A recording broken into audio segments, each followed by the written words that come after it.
In the previous video, we explained the reflex arc. So let us take an example of a reflex arc in this video.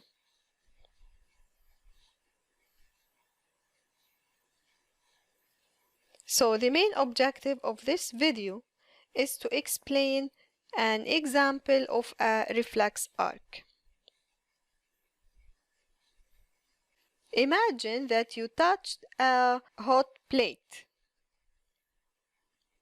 So you will immediately remove your hand from the hot plate. And this is considered a reflex response. So let's explain exactly what happened in this reflex arc. Remember the sequence that the reflex arc will pass through it: the stimulus, receptor, sensory neuron, coordinator, motor neuron, effector, and then the response.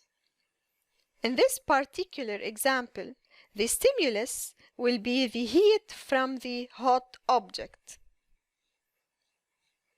The receptor will be the temperature receptors in the skin on the back of the hand. These receptors will generate a nerve impulses in the sensory neuron. Then, the sensory neuron will pass the nerve impulses to the spinal cord.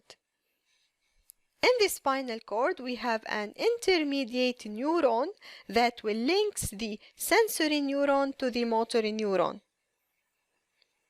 Then, the motor neuron will carry the nerve impulses from the spinal cord to the muscle in the upper arm.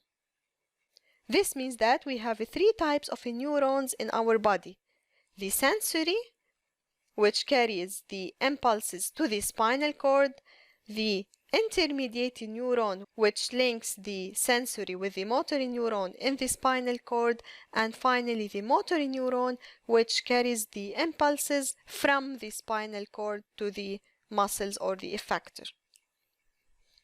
Then, in this example, the effector will be the muscle in the upper arm, which is stimulated to contract. And finally, the response will be pulling the hand away from the hot object.